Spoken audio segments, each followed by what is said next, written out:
Americans for Fair Taxation presents the Weekly Chairman's Report, written by Steve Hayes, president of Americans for Fair Taxation, and recorded by Bob Paxton, a volunteer with the Florida FairTax Educational Association. And now, this week's Chairman's Report. Hello, I'm Bob Paxton with the AFFT Chairman's Report for Friday, November 15th, 2019. The warning shot to the ruling class. Texas, the Lone Star State, has long been associated with men wearing cowboy hats and boots, oil, and cattle ranches.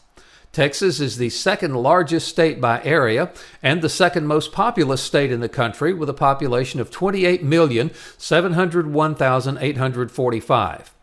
In 2018, it had a $1.8 trillion gross state product.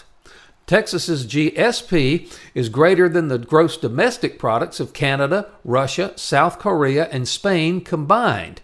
It's estimated that 1,000 people a day are moving to Texas. Governor Abbott, a bipartisan group of Texas legislators, and on November 5th, over 74% of Texas voters have just passed Proposition 4, a state constitutional amendment that says the following. The constitutional amendment prohibiting the imposition of an individual income tax, including a tax on an individual's share of partnership and unincorporated association income. Texas Governor Abbott said, quoting now, "Today's passage of Prop 4 is a victory for taxpayers across the Lone Star State.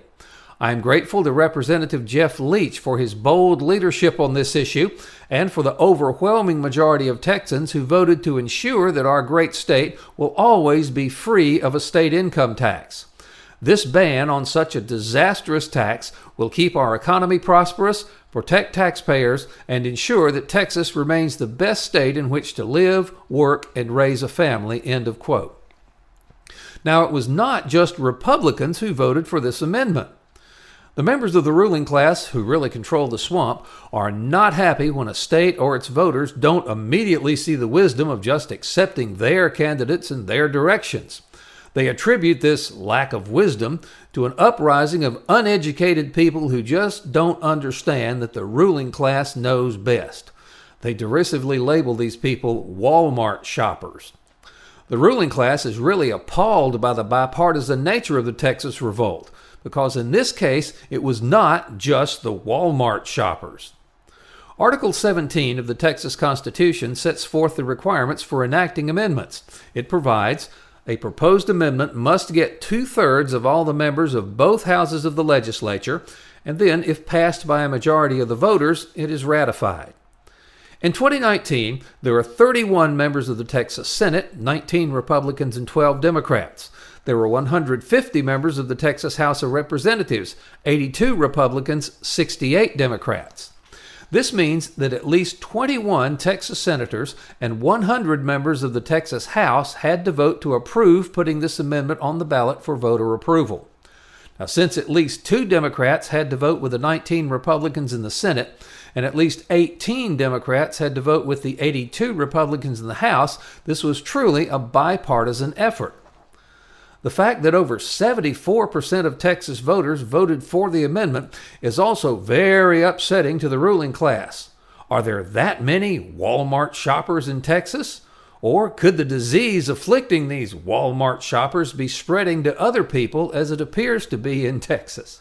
Texas is becoming more and more dominant economically, and Texans proudly proclaim that a major reason for that is that Texas does not have a state income tax. So what message does this send to the voters in Alabama and Georgia who are considering amendments to replace their present state income tax systems with a new retail sales tax on all new goods and services? In both cases, the new tax proposals are based on the FairTax model, including the prebate. So, if these proposals pass, consumers in Georgia and Alabama will no longer be subject to state withholding from their paychecks. Plus, they will be getting a tax refund every month to reimburse them for the taxes paid on the basic necessities. A true win-win situation. Georgians and Alabamans are looking to these state fair tax bills because they want to enjoy some of the economic growth now going to Texas. In conclusion, yes, Texans have sent a message to the ruling class, But the ruling class is much more worried about the message that Texas just sent to the rest of the country. Texas served notice that the state of Texas will continue to have a huge economic advantage over the 41 other states that impose a state individual income tax. With the passage of Proposition 4, people looking to relocate to Texas can be assured that it will be very unlikely that they will ever become the victims of a state income tax. Now, why have so many large companies decided to relocate from New York City or Los Angeles or Chicago to Texas? One of the major reasons is that every one of the employees who relocated to Texas received a significant increase in their take-home pay because there is no state income tax in Texas. In addition, most were able to either reduce the costs of their housing or afford a much more spacious home in Texas for the same money that they were spending before. While the ruling class may be confident that the swamp controls the D.C. politicians, they now have to worry that the states may start acting in ways that benefit their own residents and not the ruling class. This is truly heresy in their eyes. Now, isn't it time that the rest of us said to the ruling class, let's energize the entire United States in the same way that not having an income tax has helped Texas? Pass the FairTax, the only truly fair tax. This has been the Weekly Chairman's Report, written by Steve Hayes, President of Americans for Fair Taxation.